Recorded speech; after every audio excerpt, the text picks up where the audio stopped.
Okay, good morning, good evening, good afternoon once again. I am the reporter, and I'm coming to you with technically it would be part 3 but for video purposes is part 2 of the question, what does it mean to drink from the cup? Now, the very next day in the previous video, I had mentioned that the Lord woke me up at 1:40 a.m. on Friday. Well, He woke me up about 4:30-ish, 4:34 on Saturday with the same question. What does it mean to drink from the cup?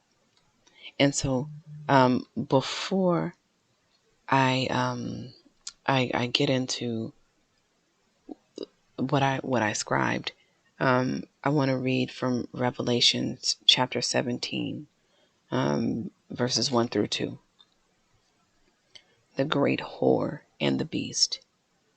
Then one of the 7 angels who had the 7 bowls came and said to me, Come, I will show you the judgment of the great whore who is seated on many waters, with whom the kings of the earth have committed fornication, and with the wine of whose fornication the inhabitants of the earth have become drunk.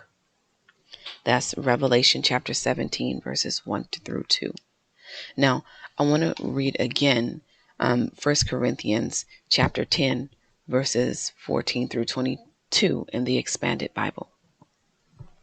It says, So, my dear friends, beloved, run away from, flee, stay away from the worship of idols. I am speaking to you as reasonable, sensible, discerning people. Judge, consider for yourselves what I say. We give thanks for the cup of blessing used in the Lord's Supper, which is this not a sharing, participation, fellowship in the blood of Christ? And the bread that we break is it not a sharing, participation, fellowship in the body of Christ? Because there is one loaf of bread, we who are many are one body, because we all share from that one loaf. Think about the Israelites. Israel, according to the flesh, do not those who eat the sacrifices share, participate in the altar by eating the sacrificial food? Priests in the Jerusalem temple participate in the worship of God? I do not mean, what then am I saying? That the food sacrificed to an idol is important, or that an idol is anything at all? But I say that what is sacrificed to idols is offered to demons, not to God. And I do not want you to share anything, be participants, share fellowship within, partake of the Lord's table and the table of demons. I'm sorry, let me go back. With demons. You cannot drink the cup of the Lord and the cup of demons also. You cannot share in, partake of the Lord's table and the table of demons. Are we trying to make the Lord jealous? We are not stronger than He is, are we? And so with that, I just want to get into what I woke up to, and I just began to write. It says, far too many believers for far too many years have been taught that receiving Jesus meant the end of all suffering, just to find out that as soon as we accept Him, that all hell literally has broken loose in our lives. Salvation infuriates hell. Drinking from the cup of Christ guarantees us the blessings of being a joint heir with Christ. But the part that isn't taught is that it also guarantees the sufferings that come along with being part of the body of Christ. Is a body, when one part hurts, all of it, in a body, when one part hurts, all of it is affected. In a body, when one part hurts, all of it is affected. Pain and suffering is not isolated and or compartmentalized to that particular portion of the body. There is a complete misconception that Christianity, pure and undefiled, is an escape from suffering and is a perpetual Disneyland. Quite the contrary. Pure and undefiled Christianity, as opposed to Babylonian Christianity, which is mainstream Christianity, the Christianity that most people know, it gets rough at times. The separation from family, friends, children, parents, co-workers, and so on, in many ways and times is painful. Though what seems like loss in the natural is godly gain. The cup is bittersweet. Though the sweet brings comfort, the bitter brings about godly character. Babylon has taught that godliness is gain.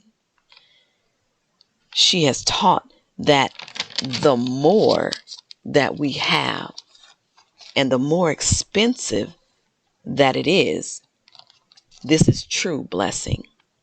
She has taught many sincere believers that chasing mammon is godly gain. It is not so. The word tells us not to forget God when we receive wealth. The work is not always easy. It brings about pain and separation from the things and people attached to this world's umbilical cord. The cup of Christ severs us from the cord of the womb of Babylon. And when this is all we know, it can be painful, but the joy of Yah is our strength. Embracing both aspects of the cup brings you into godly balance. Taking part in the cup affords us a seat in glory with our Father. Embracing the cup guarantees pain here in the earth realm, but your pain and suffering is not ever in vain. Not only are you found worthy to sit with Christ, but you are also a testimony to onlookers. The cup of Christ is an honorable burden that Christ carries the brunt of. Again, the cup of Christ is an honorable burden that Christ carries the brunt of. It is impossible to drink from Christ's cup and remain as you were. And if you have remained as you were, I ask, have you truly drank from the cup of Christ? Or are you still sipping or guzzling the wine of the great whore of Babylon, which is this world? The cup must be consumed worthily with a clean and pure heart, conscience, and motives. Taking it unworthily will cause grave consequences for the drinker. Just as Judas before you, you will be cut off like a cancer or gangrene from the body to prevent infection, as drinking from the cup is symbolic of oneness and wholeness, its covenant. Drinking from Christ's cup not only makes us one with him, but it not only makes us one with him, but we are in covenant with him, and he will not be defiled by the whoredoms of this world. Drinking the cup says that you are willing to walk circumspectly before Yah and that you are exclusively dedicated to Him. You are saying that He is your all in all. Drinking from the cup is a physical and symbolic, and it is also symbolic. It is physical and symbolic. It is telling Yah that you are one with Him in everything. Drinking from the cup connects you to His headship. You are no longer dating and fornicating with the world, but are joined to Him. It is a marriage, a promise. Think on these things. Drinking from the cup unworthily is disrespectful to Yah. It is hurtful to Him. And it is grounds for divorce or being cut off from the body according to the law. So the next time you say you are of Christ, ask yourself, am I really willing to drink from His cup? Any body part that is cut off from the whole body is dead. Selah. You cannot drink from the cup of Christ and the cup of demons and devils. Drinking from both cups is not allowed, first of all, but it is adultery, fornication, double-mindedness, and confusion. And Yah is not the author of that. We must choose a cup and stay with that one. No more drinking from the cup of the whore. So that concludes what does it mean to drink from the cup the second day. And I'll be in prayer to see if the Lord wants me to go with part 1. Be blessed and thank you for your time. Until next time, I'm the reporter.